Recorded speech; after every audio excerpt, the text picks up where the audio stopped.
ಆಚಾರ್ಯ ಶಂಕರರು ಜಂತೂನಾಂ ನರಜನ್ಮ ದುರ್ಲಭಂ ಎಂಬುದಾಗಿ ಹೇಳಿದ್ದಾರೆ. ಮನುಷ್ಯ ಜನ್ಮ ಎನ್ನುವಂಥದ್ದು ಅತ್ಯಂತ ಶ್ರೇಷ್ಠವಾದದ್ದು ಎಂಬುದಾಗಿ ಹೇಳಿದ್ದಾರೆ. ಅಂತಹ ಮನುಷ್ಯ ಜನ್ಮದಲ್ಲಿ ಇರುವಂತಹ ನಾವು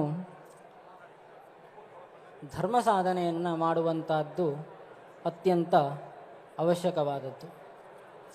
ಇವತ್ತಿನ ದಿವಸಗಳಲ್ಲಿ ಎಲ್ಲ ಹಳ್ಳಿಗಳನ್ನು ಬಿಟ್ಟು ನಗರ ಪ್ರದೇಶಗಳಿಗೆ ವಲಸೆ ಬರ್ತಾ ಇದ್ದಾರೆ. ಹೆಚ್ಚಿನ ವಿದ್ಯಾಭ್ಯಾಸಕ್ಕಿರ್ಬೋದು ಅಥವಾ ಯಾವುದೋ ಒಂದು ದುಡಿಮೆಗಿರ್ಬೋದು. ಈ ರೀತಿಯಾಗಿ ನಾವೆಲ್ಲ ಕೂಡ ನಗರ ಪ್ರದೇಶಗಳತ್ತ ಬರ್ತಾ ಇದ್ದೇವೆ.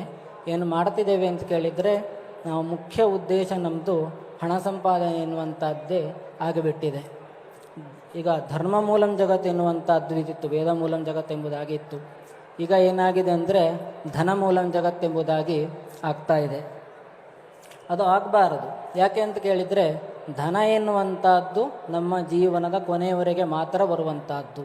ನಮಗೆ ಈ ಲೋಕದಲ್ಲಿ ಮಾತ್ರ ಬರುವಂತಹದ್ದು. ಪರಲೋಕದಲ್ಲಿ ಬರುವಂತಹದ್ದು ಅಂದರೆ ನಾವು ಮಾಡಿದಂತಹ ಪಾಪ ಪುಣ್ಯಗಳು, ಧರ್ಮ ಮಾತ್ರ ನಮ್ಮ ಜೊತೆಗೆ ಬರ್ತಾ ಇರುತ್ತೆ. ಹಾಗಾಗಿ ನಾವು ಈ ಜನ್ಮದಲ್ಲಿ ಎಷ್ಟು ಸಾಧ್ಯವೋ ಅಷ್ಟು ನಮಗೆ ವಿಧಿಸಿದಂತಹ ನಿಯಮಗಳನ್ನು ಮಾಡುತ್ತಾ ಬಂದರೆ, ಆಚರಿಸ್ತಾ ಬಂದಾಗ ಮಾತ್ರ ಅದು ಧರ್ಮ ಅಂತ ಅನ್ನಿಸ್ಕೊಳ್ತದೆ. ಹಾಗಾಗಿ ಧರ್ಮದಲ್ಲಿ ಒಂದು ಲಕ್ಷಣವನ್ನು ಹೇಳಿದ ಧರ್ಮ ಲಕ್ಷಣದವಾಗಿ ಧೃತಿಕ್ಷಮ ದಮೋ ಅಸ್ತೇಯಂ ಶೌಚಮಿಂದ್ರಿಯ ನಿಗ್ರಹ ಧೀರ್ವಿದ್ಯಾ ಸತ್ಯಮಕ್ರೋಧೋ ಧಜಕಂ ಧರ್ಮಲಕ್ಷಣ ಎಂಬುದಾಗಿ ಮನುಸ್ಮೃತಿಯಲ್ಲಿ ಹೇಳಿದ್ದಾರೆ. ಈ 10 ಲಕ್ಷಣಗಳಿದ್ದಾಗ ಮಾತ್ರ ಅದು ಧರ್ಮ ಅಂತ ಅನ್ನಿಸ್ಕೊಳ್ತದೆ. ಸತ್ಯವನ್ನು ಹೇಳುವಂಥದ್ದು ಆಗಿರ್ಬೋದು. ಹಾಗೆಯೇ ನಾವು ಧೃತಿ ಅನ್ನುವಂಥದ್ದಿರ್ಬೋದು, ಆಮೇಲೆ ನಮ್ಮ ಇಂದ್ರಿಯ ನಿಗ್ರಹ ಆಗಿರುವಂಥದ್ದಿರ್ಬೋದು, ಆಮೇಲೆ ಮನೋನಿಗ್ರಹ ಆಗಿರ್ಬೋದು, ಆಮೇಲೆ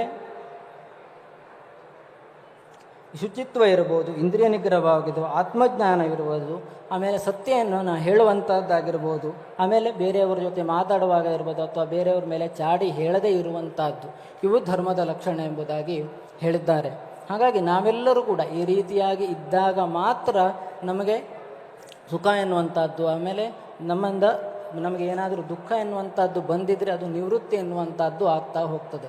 ಹಾಗಾಗಿ ನಾವು ಈ ಜನ್ಮದಲ್ಲಿ ಏನು ಮಾಡಬೇಕು ಅಂದರೆ ಎಷ್ಟು ಸಾಧ್ಯವೋ ಅಷ್ಟು ನಮಗೆ ವಿಧಿಸಿದಂಥ ಪ್ರತಿನಿತ್ಯದಲ್ಲಿ ಸಂಧ್ಯಾ ವಂದನೆ ಮಾಡುವಂಥದ್ದು ಇರ್ಬೋದು, ಆಮೇಲೆ ಸಾಯಂಕಾಲದಲ್ಲಿ ದೇವರಿಗೆ ಇರುವಂಥ ಇದನ್ನು ಸ್ತೋತ್ರಗಳನ್ನು ಹೇಳುವಂಥದ್ದು ಇರ್ಬೋದು.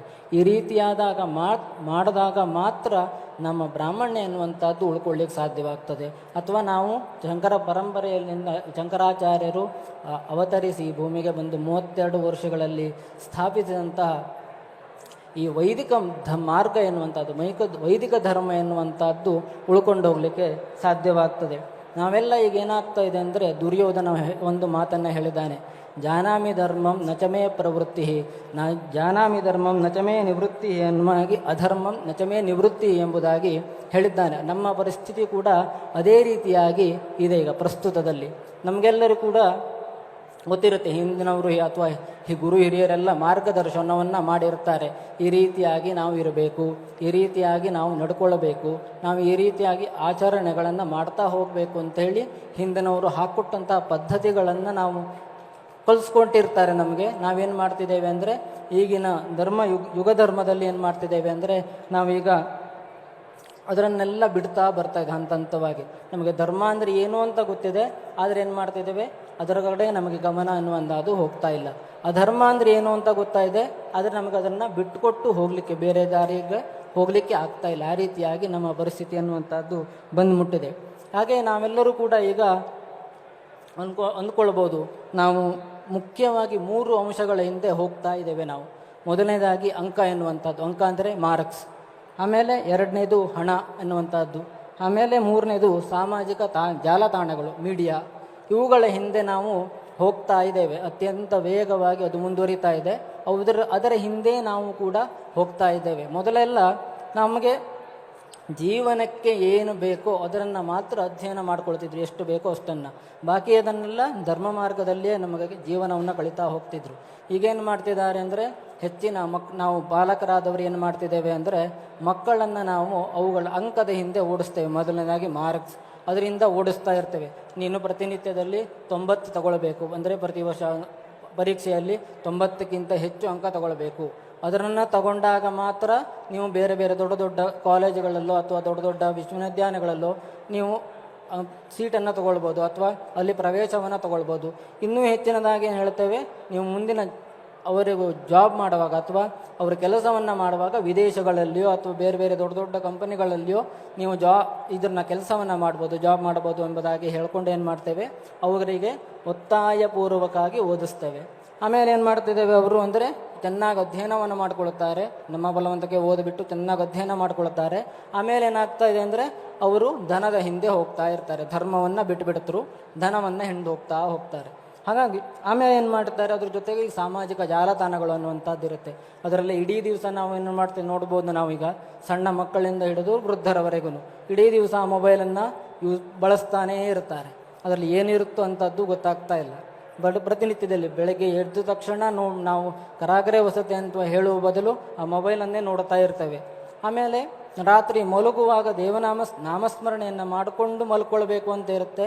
ಆದರೆ ನಾವು ಮಾಡ್ತಿರೋದೇನು ಅಂದರೆ ಮೊಬೈಲನ್ನು ನೋಡಿಕೊಂಡೇ ಮಲ್ಕೊಂಡಿರ್ತೇವೆ.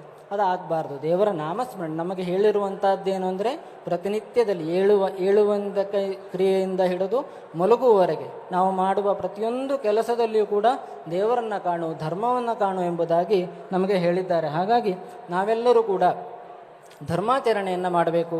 ಹಾಗಾಗಿ ಆ ನಮ್ಮ ಬ್ರಾಹ್ಮಣ್ಯವನ್ನು ನಾವು ಸದುದ್ದೇಶವನ್ನು ಪಡ್ಕೊಳ್ಬೇಕು ಎಂಬುದಾಗಿ ಹೇಳ್ತಾ, ಹಾಗೆಯೇ ಇವತ್ತಿನ ದಿವಸ ಅಖಿಲ ಕರ್ನಾಟಕ ಬ್ರಾಹ್ಮಣ ಮಹಾಸಭಾವು ಈ ಸುವರ್ಣ ಸಂಭ್ರಮವನ್ನು ಆಚರಣೆಯನ್ನು ಮಾಡಿಬಿಟ್ಟು ಎಲ್ಲ 3 ಧರ್ಮಗಳ ಇವರನ್ನು ಸೇರಿಸಿದ್ದಾರೆ, ಇಲ್ಲಿ ಬ್ರಾಹ್ಮಣರನ್ನು ಸೇರಿಸಿದ್ದಾರೆ. ಹಾಗೆಯೇ ಈ ಕಾರ್ಯಕ್ರಮ ಇನ್ನು ನಾಳೆಯ ದಿವಸ ಕೂಡ ನಡೀಲಿಕ್ಕಿದೆ. ಆ ಕಾರ್ಯಕ್ರಮ ಕೂಡ ಯಶಸ್ವಿ ಆಗಬೇಕು. ಹಾಗೆ ಇಲ್ಲಿ ಬಂದಿರುವಂತಹ ಎಲ್ಲ ಆಸ್ತಿಕರಿಗೂ ಕೂಡ ಒಳ್ಳೆಯದಾಗಬೇಕು, ಗುರುಗಳ ಅನುಗ್ರಹ ಎನ್ನುವಂಥದ್ದು ಪರಿಪೂರ್ಣವಾಗಿ ಆಗಬೇಕು. ಹಾಗೆಯೇ ನಮ್ಮ ಆರಾಧ್ಯ ದೇವರಾದಂತಹ ಲಕ್ಷ್ಮೀನರಸಿಂಹಸ್ವಾಮಿಯವರ ಅನುಗ್ರಹ ಕೂಡ ನಿಮ್ಮೆಲ್ಲರ ಮೇಲೆ ಪರಿಪೂರ್ಣವಾಗಿ ಇರಲಿ ಎಂಬುದಾಗಿ ಹೇಳ್ತಾ ನಮ್ಮ ಮಾತಿಗೆ ಪೂರ್ಣ ವಿರಾಮವನ್ನು ಇಡ್ತಾ ಇದ್ದೇವೆ. ಹರ ನಮ ಪಾರ್ವತೀಪತಯೇ ಹರ ಹರ ಮಹಾದೇವ.